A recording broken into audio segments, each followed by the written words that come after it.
Yes, Redzone TV kwoli webali kubanga okyagoberera yonna gy'osinzira okubanga gy'otulabira kyokola kya mutawana nnyo gwatambula naffe ku mukutu ogwa Redzone TV. Naawe atanaba kubanga osubscribinga nyongera okujjukiza nti kkirira wansi awo olaba ekigambo subscribe kikwateko, kwata kade aka notification abeere nga tomisinga nsonga yonna. Omukulu oyo gwe njagala okubanga nkuwa amakya g'olunaku olwaleero ayina ensonga ye gy'ali mu kwogerako ku nsonga ziri ze tuzze tukuwaako ez'erubigi. Abantu be bamenya mu Lubigi enamba esinga bali ku ttaka lya Bwakabaka nga bali ku ttaka lya Buganda era nga balina n'ebyapa nga kuliko n'omukyalo ono mu kifaananyi oyo eya saving enkoko yokka. Oba ojjukira omukyalo oyo nga nnyonnyola nti n'ekyapa kya kiyinira yakiraga n'embeera yonna nga bwe yatambula. Oluvannyuma waavaayo omukyala nga ye ssentebe ow'abantu bano be bamenya yavaayo n'ategeeza nti ebintu bino ettaka lino lye tuliko lya Buganda era empapula badde baziyina era ebintu byonna nga Buganda ebimanyi. N'akowoola Charles Peter Mayiga Katikkiro abadduukirire ku nsonga eno baba bawa amagezi. Obwakabaka bwavaayo n'ekiwandiiko kye nakusomerako wano kyewawulira nga kiraga nti NEMA n'ekitongole ekya National Forestry Authority be bavunaanyizibwa ku bibira n'entobazi singa oba ozizimbyemu, be bavunaanyizibwa ku nkozesa yaabyo.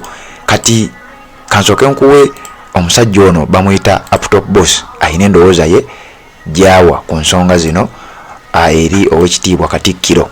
Njagala obiwulirize nzije tubeere nga tweyongerayo n'ensonga zino. Manyi bwe tuvaayo ne twogera nga mugamba mbu batusasudde tubavume, but do I have to be paid to see the truth? Era mu bye ngenda okwogera njagala nsokoleremu ekivumo. Katikkiro Charles Peter Mayiga mumutusiiba mutugamba wano mbu mwagala Buganda ku ntikko, ne last post yo ku Twitter eraga Buganda ku ntikko.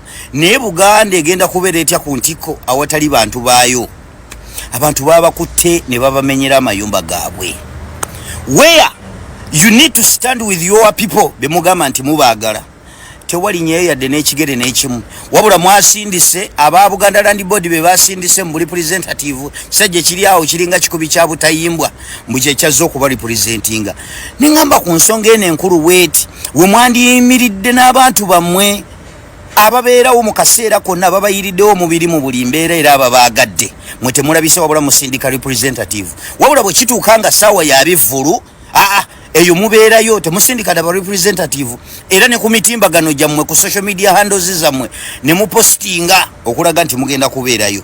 Eyo yo mu bivvulu mu masavu temusindika ba representative, naye abantu we bagwa mu bizibu lwe musindika ba representative muli bantu ba kika kimmwe abatosobola kuzza ku mukwano bantu gwe babalaze.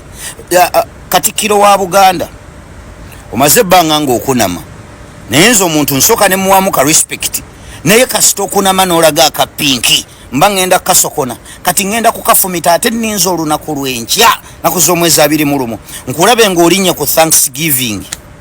Nkulabye ng'olinnye ku Thanksgiving ngamba mu abantu bammwe mubeera nabo mu biseera by'amasannaale bwe bamba masanyu muba nabo bwe bafuna ebizibu nga mwekukumanga biku.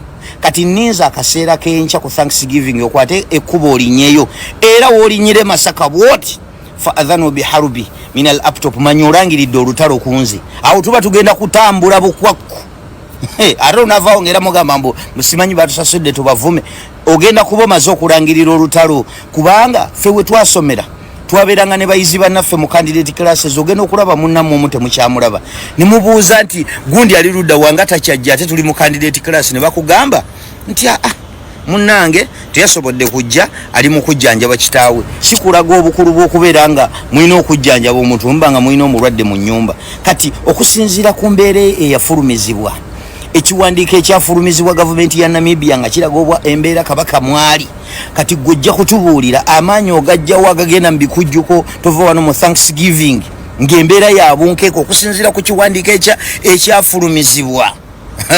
Oba weebuuza amaanyi gy'ogajja agabeera mu masavusavu nga mukama we ali mu mbeera eyo gy'alimu. Era awo kasita onoomala okulinnya bwoti e Masaka tuga ababbi bamala okubba nga bajja mu mugongo gwo ng'oba protectinga.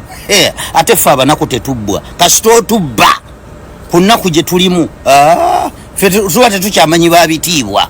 Awo nze mba ngenda kwambala bukaazu nkulinza olunaku lw'enkya linnya ekigere ky'e Masaka. Linnya ekigere ky'e Masaka abantu bamwe mbabeererawo mu kaseera nga bali mu masanyu bwe bafuna ebizibu nga mwekukuma.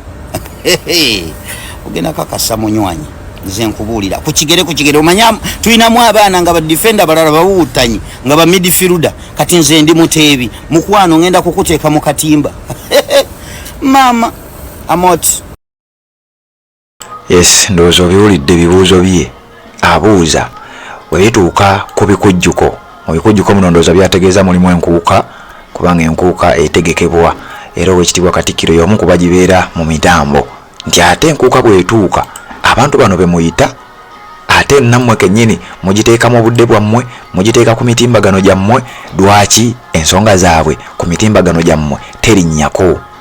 Lwaki ku rediyo za Bwakabaka ensonga y'abantu b'omu Lubigi terinnyako? Kakati ayina ebibuuzo bingi byabuuzizzaawo. Abantu beetaaga okubanga babyanukulwa wano ku Region TV webali kubanga okyagoberera ffe tukuleetera ensonga nga bwe ziri, naawe n'osinzira gy'osinzira n'obeera nga ate oyongerayo message eno. Bw'obanga osobola okusharinga kwata link eno gisuule wonna w'osobola okulaba nga abantu ebatuukako. Emboozi eno nagijje ku muganda waffe oyo Uptop Boss gwali ku mukutu gwa Region TV nkwebaza webali kubanga okyatambula naffe, naawe atanaba kubanga osubscribinga nyongera okujjukiza nti kkirira wansi awo olaba ekigambo subscribe kikwateko, kwata kade ka notification obeere nga tomisinga nsonga yonna. Nyongera okubajjukiza gwe atanaba kubanga osubscribinga ku channel yaffe eri emanyiddwa nga Uganda One, gendayo gikyalireko bagiyita Uganda One osubscribinge, kola ekintu kyekimu tubeere nga tutambula ffenna. Oweekitiibwa Katikkiro Charles Peter Mayiga ku nsonga z'omu Lubigi yavaayo n'ayogerako ko, naye engeri gye yayogera okusinziira ku kiwandiiko ekyafuluma, ndowooza katugambe Obwakabaka bwa Buganda ku kiwandiiko kye twakuwa ebyaliko mwabiraba. Emabegako awo twakuwadde eggulire, twakuwadde akatambi nga waliwo omukungu oba muyite mukungu okuva mu kitongole kya BLB oba Buganda Land Board bwe yagenze eyo okubeera nga annyonnyola abantu bano. Mwawulidde nga abategeeza nti abakwata amawulire abo baagala mawulire. Abantu bye bamuzeemu mwabiwulidde, ababadde ku Region TV oba tewabiwulidde kkirira mu videos eziri recent ojja kuba ng'ogiraba ku mukutu guno gwennyini ogwa Region TV, ensonga zibeere ng'ate naawe ozitegeera bulungi nnyo ze tuwogerako. Bamututte talinnya embeera yadde ya bunkenke olw'ensonga ze yayogeddeko. Kakati kkiriza nkujjukize ku Haji Kasujja, ono omusomi w'edduwa asangibwa saidi z'enjeru ku luguudo olugenda Ejjinja. Akwasaganya ensonga nnyingi nnyo omuli ensonga z'amaka, ssente tezirabika bulungi nnyo, oyagala genda bweru ebintu tebitambula bulungi nnyo, tebikutuka. Akwanguyiza ensonga zino bwebanga emikisa bagisiba, balina bye bakwambaza abyambulula n'akusumulula emikisa n'ebintu ebirala bifaananako bwe bityo. Ennamba yeeyo 0753856464 asangibwa Njeru ku luguudo olugenda Ejjinja. Osobola n'omusanga ku WhatsApp ne mwogerezeganya ensonga n'abanga azikwatirako sayidi awo. Katuwuliziganye mu updates eziddako.